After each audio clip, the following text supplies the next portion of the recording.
ইরানের বন্দরগুলোকে কেন্দ্র করে যুক্তরাষ্ট্রের সম্ভাব্য অবরোধ পরিকল্পনা নিয়ে আন্তর্জাতিক অঙ্গনে নতুন করে উত্তেজনা ছড়িয়েছে।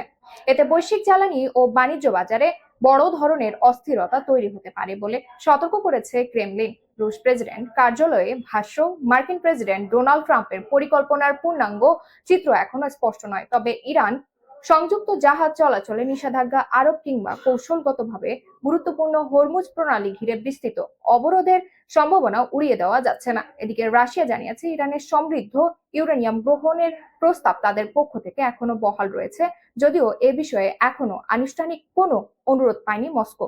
একই সঙ্গে মধ্যপ্রাচ্যের নতুন করে উত্তেজনা সৃষ্টি করতে পারে এমন যে কোনো পদক্ষেপ থেকে বিরত থাকার আহ্বান জানিয়েছে তারা। বিস্তারিত থাকছে ডেস্ক রিপোর্টে। ইরানের বন্দরগুলোতে যুক্তরাষ্ট্রের সম্ভাব্য অবরোধ বৈশ্বিক বাজারে অস্থিরতা সৃষ্টি করতে পারে বলে সতর্ক করেছে ক্রেমলিন।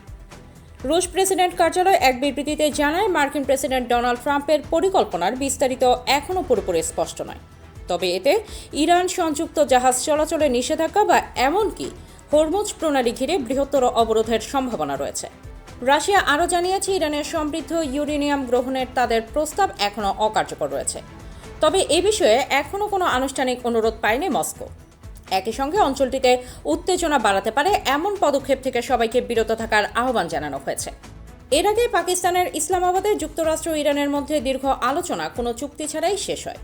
এরপর যুক্তরাষ্ট্র ইরানি বন্দরগামী জাহাজ চলাচলে অবরোধের ঘোষণা দেয়। এর প্রতিক্রিয়ায় ইরান সতর্ক করে জানিয়েছে, তাদের বন্দর লক্ষ্য করে কোনো পদক্ষেপ নেওয়া হলে উপসাগরীয় অঞ্চল ও ওমান সাগরের কোনো বন্দরই নিরাপদ থাকবে না। বিশ্লেষকদের মতে পরিস্থিতি আরও উত্তপ্ত হলে বৈশ্বিক জ্বালানি সরবরাহ ও অর্থনীতিতে বড় ধরনের প্রভাব পড়তে পারে।